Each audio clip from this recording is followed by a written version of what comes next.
All right, so we're going to start this video by talking about neuron structure. So we're going to look at a single neuron and kind of the parts of that neuron and some of their functions. Okay, so let's start kind of on the left side of the neuron and work our way towards the right. Okay, and so our first structure is going to be these kind of thready structures, right? Look like hair kind of coming off of the cell body of the neuron. These are called dendrites, okay? And so dendrites are important because they receive information, okay? All right, so they receive impulses, okay? So whether it's from, sensory receptors or from other neurons, they're going to receive impulses. So impulses would travel in through these dendrites, right, towards that cell body. So they're going to be receiving information. Okay. And so the information then travels into the cell body. So it's going to be this part here, right? Also called the soma. So the soma or the cell body. All right. So that's where the nucleus is. Okay. So within the cell body, you have the nucleus, as I mentioned, right? So that would be this big purple structure. You also have Nissl bodies within the cell body. So that's going to be these kind of, these kind of little blue structures here. All right. And so the Nissl bodies are going to be important for making proteins, right? So the Nissl bodies are collections of rough ER. All right. So this is going to be rough ER.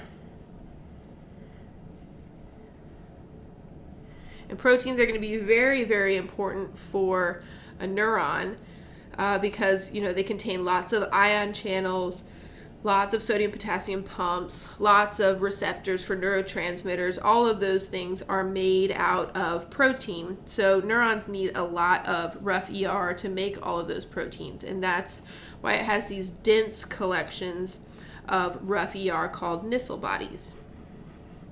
Okay, and then neurons also have neurofilaments. All right, we can't really see them in this picture, but these are going to be kind of collections of microtubules.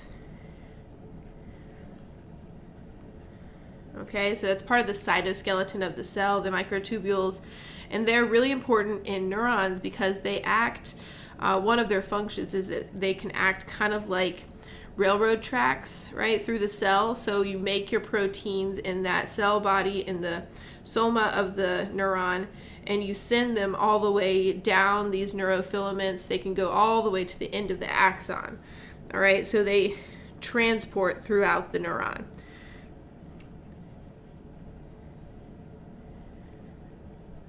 Okay, so you would make proteins or even neurotransmitters here in the soma, and then you need to get them down to the end of the axon down here in order to send them out, right? If we're looking at a motor neuron, right, that acetylcholine needs to be in this axon terminal.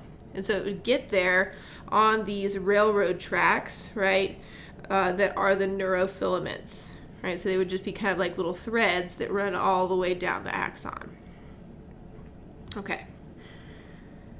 All right.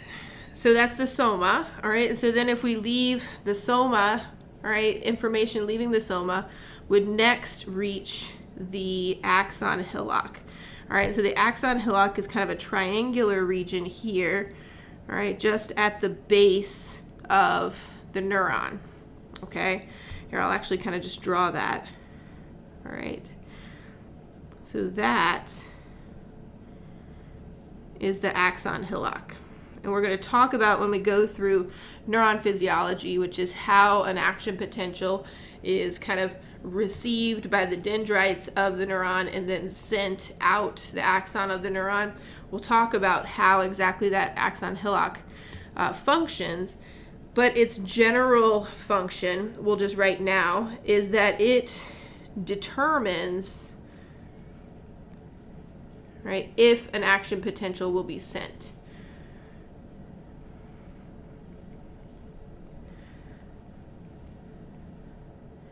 All right, potential will be sent.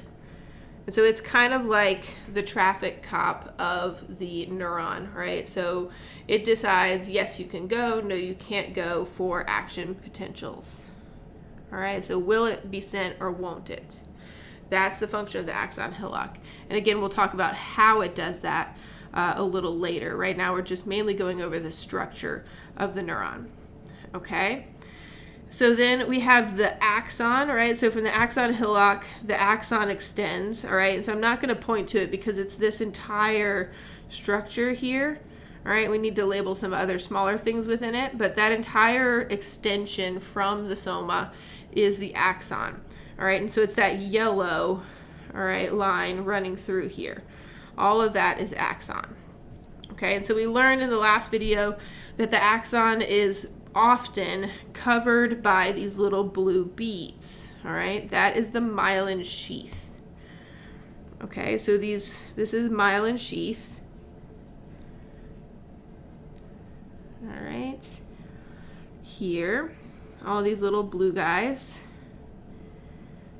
Okay, so this looks like it would be a neuron that would be found in the peripheral nervous system because each of those little myelin beads is separate from each other, so those would be made by Schwann cells.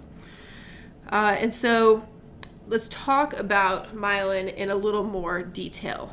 Okay, so if we zoom in on one and kind of cut it in cross-section like this to look at it, this specifically is myelin made by a Schwann cell. Okay, so I'll just make a note of that up here. So this is a Schwann cell. And I know that because I can see the nucleus here, right? So I know this is just one cell. Its nucleus is there as part of it.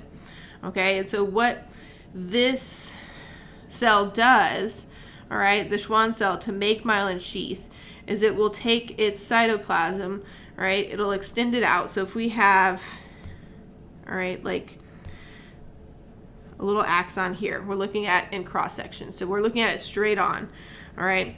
This Schwann cell will take its plasma membrane, all right, and it will send it out and it will start wrapping it around that axon, and it'll just wrap it over and over and over like a jelly roll, all right, until it doesn't have any left, okay? And so then you end up with a little bubble kind of on top like this with that nucleus in it, okay? So we would have axon here in the middle, all right, and then the Schwann cell is wrapped around it over and over. And so you can see that here, the yellow axon in the middle, and then the many, many layers of plasma membrane of that Schwann cell, and then the outermost layer has the nucleus and most of the cytoplasm in it, okay? That's how myelin is formed, all right? And so if we're talking about oligodendrocytes, it would be exactly the same except for this outer layer with the nucleus and, you know, most of the cytoplasm. It wouldn't have that, all right? And so by doing this, adding these many, many layers of plasma membrane, right? So it's really just layers of plasma membrane. It's gonna insulate the axon, okay? And so think of like, you know, with your wiring in your house, right? Those wires on the inside have that kind of bare copper wire, and then they're surrounded by that kind of plastic, maybe latex, you know, I don't know what it's made of, insulation, right? It's usually either blue or white or something like that, or black. So that's kind of what this myelin is. So it's the insulation around the axon. And so if these axons were bare, all right, without any myelin, those electrical signals can easily kind of, you know, dissipate out. And remember, they're bundled together in nerves and tracts, so they could be touching each other. They could short circuit each other. So it helps a lot with that, all right? And then it also helps with what we'll talk about in a minute, speeding up the action potential, all right? So it insulates it and speeds up the action potential. All right, we're going to abbreviate it AP for action potential. Okay, and then the last thing to point out with this myelin sheath is that outer layer of the myelin that contains the nucleus and a large, kind of bit of cytoplasm. So you can see kind of has this thicker layer here on the outside of cytoplasm, and then we have the nucleus, in here. That is called the neurolemma.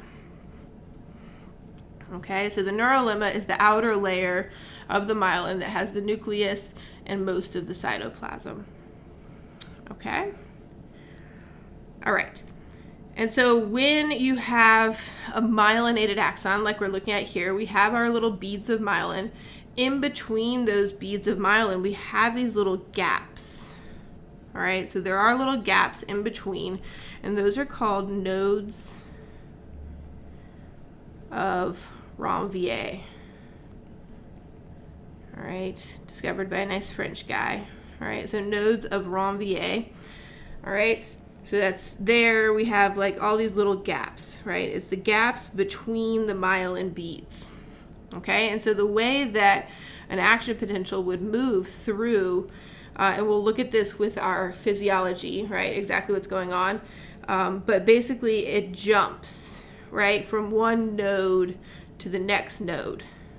And so that's why it can move so much faster. Instead of, let's say, running, right, step by step all the way through, now I can just hop, right, from one to the other. And so it's much faster. All right, so the action potential, this is called saltatory conduction, right? Saltatory referring to jumping. All right, so the action potential jumps. All right, we'll kind of put that in parentheses, and we'll go into that more in our physiology part, right? So it jumps from one node, right, of Ranvier to the next.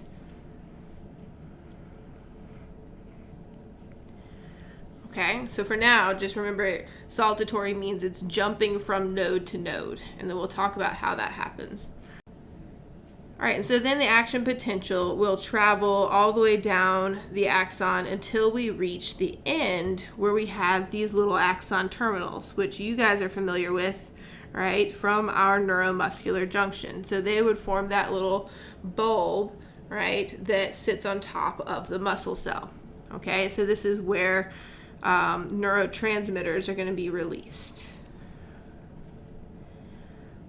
Okay. So neurotransmitters are released here. Okay. All right. So that is the general structure, kind of the anatomy of a single neuron. All right. So let's go to a few more topics relating to kind of the structure of neurons. All right.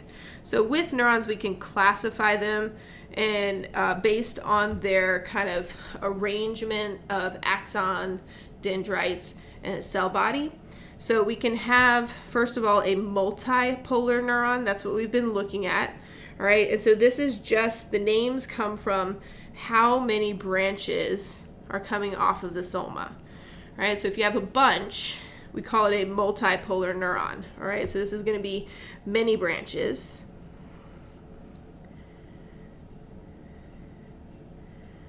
Okay, and so you can see coming off of it, there's a bunch of dendrites. All right, so these are all branches coming off, and you have the axon coming off. So that's our mini branches for a multipolar neuron. All right, we see this most often with our motor neurons. All right, this is actually the most common type of neuron based on its shape. All right, we would see many multipolar neurons. Okay, and then we have our bipolar neurons. All right, so bipolar meaning there's two branches. Okay, so we would have one branch here and here. So we would have our dendrites, all right, coming in this direction. Information reaches the soma, and then it's sent out this direction through the axon. All right, that's our bipolar neuron. We'll see this in some of our sensory systems. All right, so in related to smell and vision, we'll see some bipolar neurons when we talk about those. All All right, and then lastly, we have a unipolar neuron. So we have our soma here. There's just one branch coming off of it, okay? And so with this, you would have your dendrites, right, coming in. That information would go up to the soma, right? It would kind of process it, send it back down, and that would go out through the axon. Okay, not as clear a division between axon and dendrite, right? But one side would be the dendrites, the other side would be the axon. Okay, and we'll see these are very common with, so this means we have one branch, right? Uni means one branch. And we see these with sensory neurons.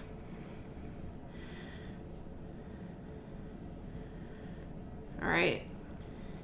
And so that would be relating to, you know, like touch and that sort of thing out in the peripheral nervous system. So those neurons are going to be unipolar neurons. And when we talk about the spinal cord, we'll see those. Okay, so those are our neurons, kind of classified based on their shape. All right, so now we're going to start touching on a little bit of physiology. So we're going to talk about resting membrane potential and action potentials. All right, and then in the next video, we'll go through how a neuron actually takes on that action potential and sends it down its axon. Okay, so let's just talk in general about action potentials first, though. Okay, so to understand action potentials, and we briefly talked about them in our muscle physiology chapter, we first have to really understand resting membrane potential, okay? And so resting membrane potential, right? Remember, the membrane is always slightly polarized, all right? Meaning that the charge on the inside of the cell versus the outside of the cell is not the same, okay? So if we have, so intracellular fluid, so inside of the cell here, extracellular fluid, that's the outside of the cell here, all right? The inside of the cell is going to be slightly negative relative to the outside of the cell. So it's going to have a slight negative charge, all right, like that.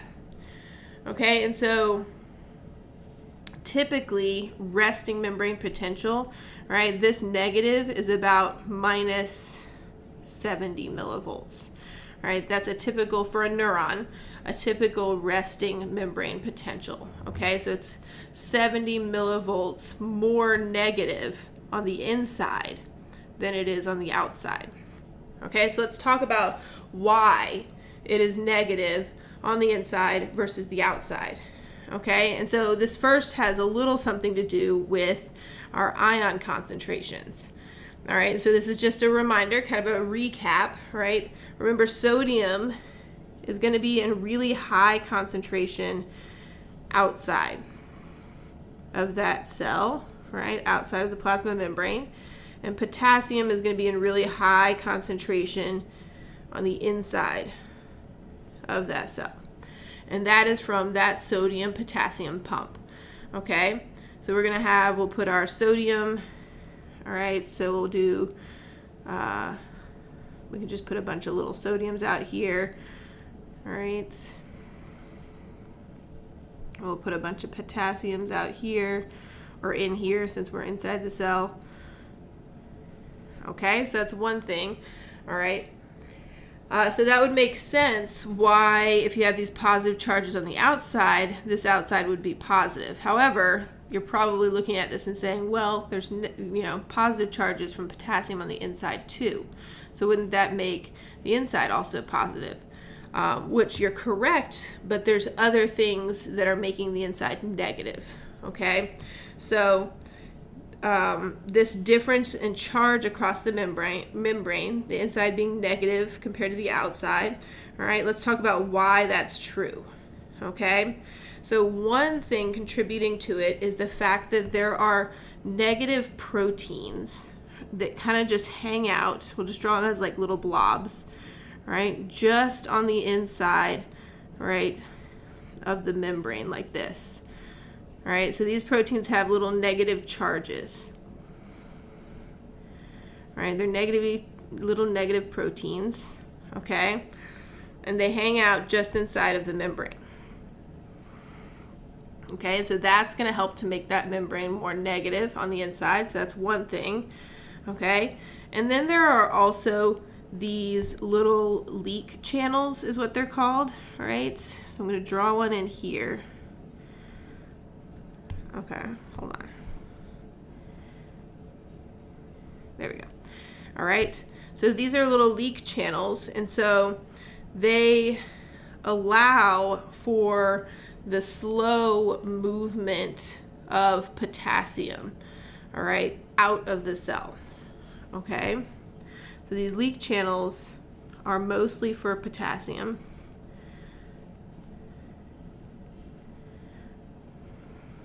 All right, and so they allow for a constant, because they're always open, very slow leak of potassium.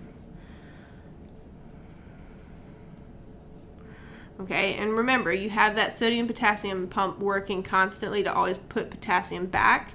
So that's why it stays high on the inside. But there is always this kind of little slow leak of potassium going out. So you have this very slow kind of trickle of positive charges constantly leaving the cell. That will also make the inside of the cell membrane more negative. Okay? All right. So let's see, so positive charges leaving.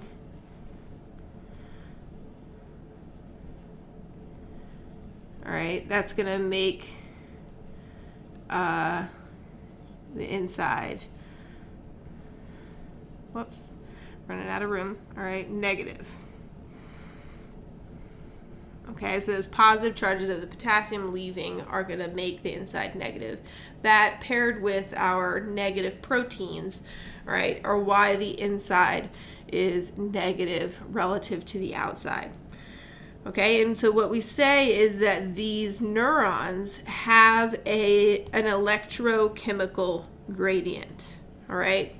And so we know that a chemical gradient, right, just means that something is going from high to low concentration, all right? So a chemical gradient is high to low concentration.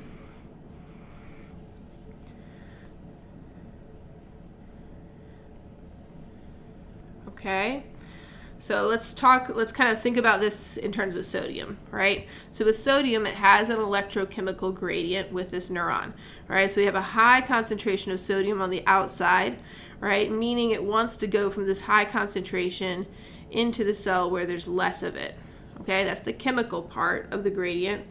It also has an electrical gradient, all right? And so with electrical gradients, positive charge wants to move towards a negative charge. All right, actually, let's just say is attracted to.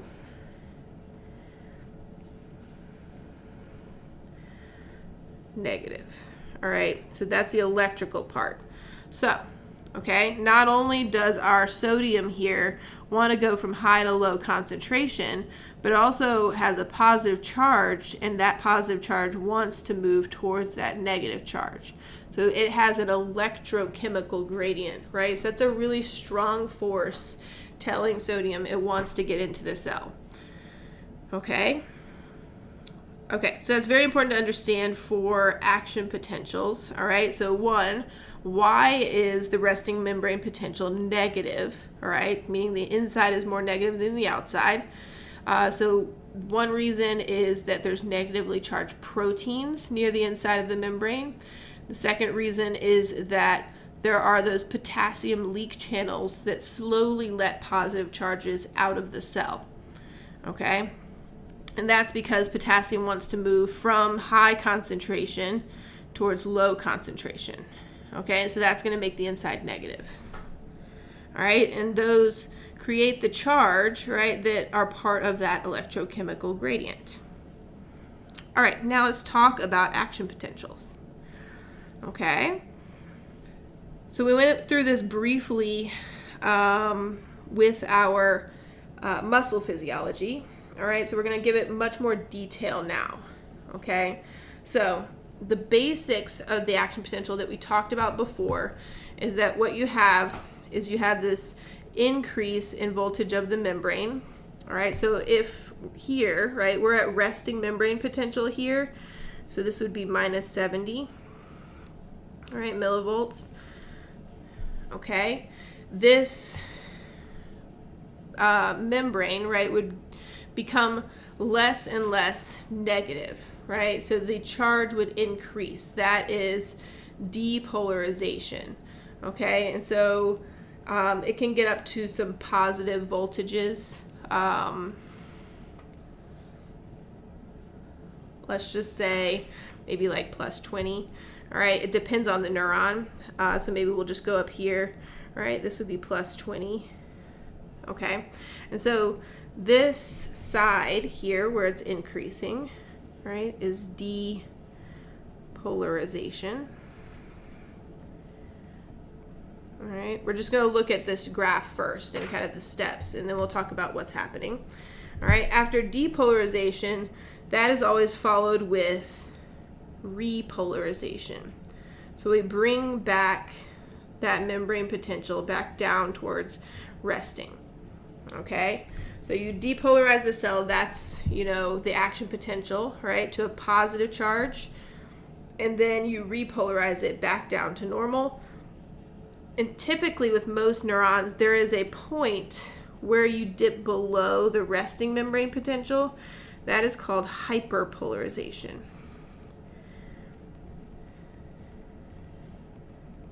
All right, hyperpolarization just means we've gone below, right, more negative resting membrane potential. All right, so we went below that minus 70, that's hyperpolarization, okay? So right now we are just focusing on this part of the graph. We'll talk about the other part in a little bit, okay? So we know we depolarize the cell, it repolarizes, and often it hyperpolarizes. Now let's talk about what's happening with the actual ions during those steps, okay? And so our neuron membrane has, and we talked about these with our muscle, right? They have voltage gated, that's the V, so V is for voltage, voltage gated sodium channels, okay? So what happens is this membrane potential starts to slowly creep up, right? We're going to talk about this part, this creeping up part in a little bit, how that happens. But it slowly starts to increase until it reaches threshold. Okay, so this dotted line here, this is threshold. Okay, and so threshold is the voltage at which our sodium channels open. Okay, so they open typically at about minus 55 millivolts. Okay, so we can label that on here, so minus 55. All right, and so that is called threshold.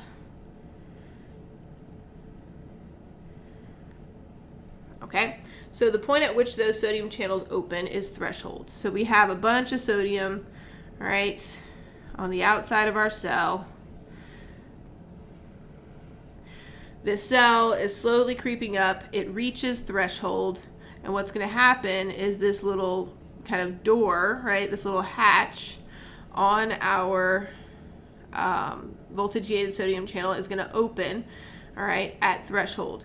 And that means that sodium can now rush into the cell. And that's exactly what it's going to do, right? Down that electrochemical gradient. Okay? So now we have a bunch of positive charges, all right, entering the cell. And it's very, very fast. It's a lot of sodium very, very quickly. All right? And so that is going to bring the charge of the membrane up. All right? And it brings it up all the way until it becomes positive, right? That's depolarization. So now we have positive, right, on the inside, negative on the outside. Okay, so this part we just talked about is depolarization. All right, so sodium rushing into the neuron, all right, causes depolarization. And we can kind of add this here. All right, so sodium in is responsible for this part of our graph. Okay? So now we know that it needs to repolarize. So we need to get that membrane charge back down. So the inside is positive now, all right? And so what happens is that at those positive charges, right, the positive potential, all right, these voltage-gated potassium channels are going to open. All right, so it opens at the positive potential. So think about this as it opens at the peak of depolarization. All right, so the top of our graph there, these potassium channels are going to open, and so then, all right, that means we have this little gate opening here, and we have a bunch of potassium, remember, on the inside of the cell. Okay, and so once that gate opens, all of these little potassiums are going to rush out. They're moving from high to low concentration, and now they're also moving across that electrical gradient because the outside is now negative. So they're going to rush out, right, from high to low and towards that negative charge. And those positive charges leaving the cell are going to flip that charge back. Now it's going to make the outside positive and the inside negative.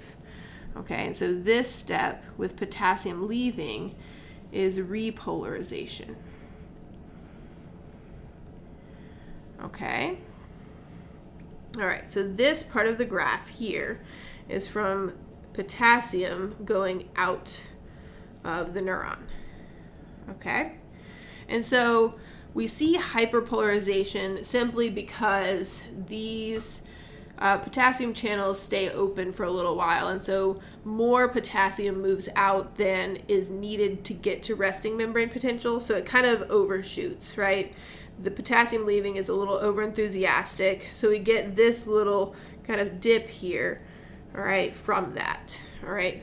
That's all hyperpolarization is. Okay, the potassium leaving is a little too effective, and it hyperpolarizes the cell. Okay, so this is an action potential, right, and how it works. So just to review, we start at resting membrane potential, right? That membrane slowly starts to creep up from about 70 to minus 55. At minus 55, our sodium channels open. Okay, when they open, sodium rushes in. That depolarizes the neuron. All right, at the peak of that action potential is where our potassium channels open. All right, and that is going to cause potassium to rush out, repolarizing our neuron. All right, and that repolarization will overshoot typically, making it hyperpolarize, and then it kind of levels out with the sodium-potassium pump, putting everything kind of back to normal, and we come back to resting membrane potential.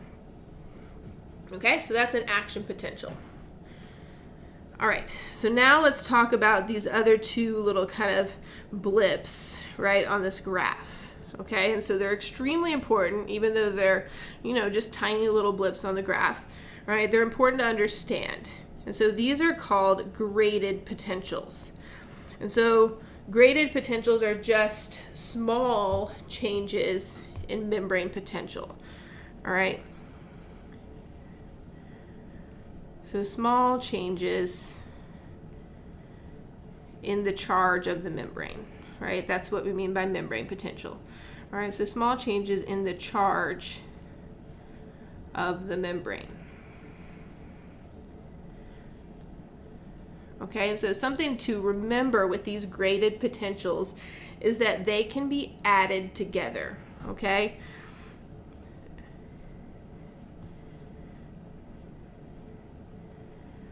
Okay, so they can be added together.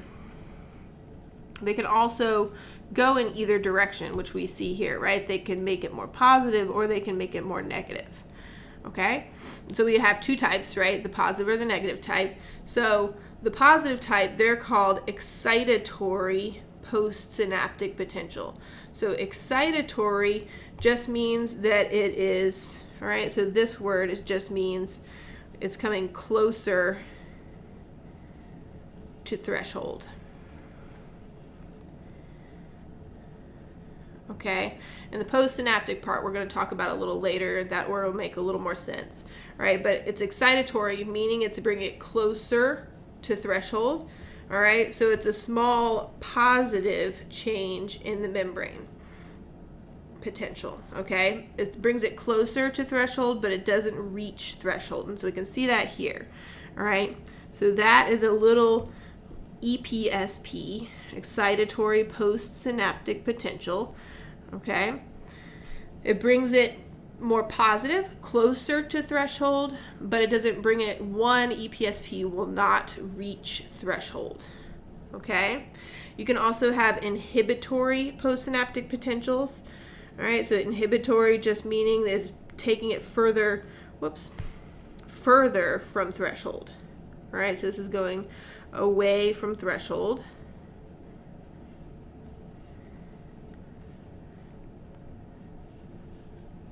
Okay, so these are going to be small negative changes in the membrane potential, okay, away from threshold.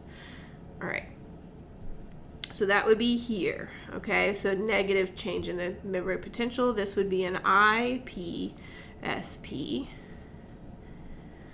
okay, and so remember, these can be added together, and so this will be really important when in the next video we're talking about how neurons receive information, all right, and that can lead to an action potential, because what happens is you can add together a bunch of those graded potentials, and that is what causes this slow increase, all right? So one EPSP will not bring you to threshold, but if you have a bunch together, all right, all added together, that will slowly creep you up to threshold, okay? So one cannot, but multiple can. All right, and then they kind of are, it's a balance between the EPSPs and the IPSPs. So, you know, the information, right, is all kind of added together, and if you have more EPSPs that bring you closer to threshold, you might get an action potential. All right, so we're going to talk about that in the next video when we look at neuron physiology. All right, so the last topic for this video is refractory period. So we talked about refractory period with our muscles, all right? And so this is just the time where another action potential cannot be sent, all right? And so we have this with neurons, just like we have it with muscle cells, okay? And so with the refractory period, it can be absolute, all right? So absolute means there's no action potential that can possibly be sent. This is only during depolarization. All right, so very, very short amount of time. All right, so during depolarization, because you can send a lot of action potentials very quickly back to back, all right, but you cannot send it during the time that the membrane is already depolarizing. So that's the short absolute refractory period. There is a relative refractory period during which you can send an action potential, but the stimulus has to be strong enough for you to be able to send it. Okay, so it's more difficult during the relative refractory period, but you can send another action potential. It's possible. All right. Okay, good. So we're going to leave it there. And in the next video, we'll talk about neuron physiology.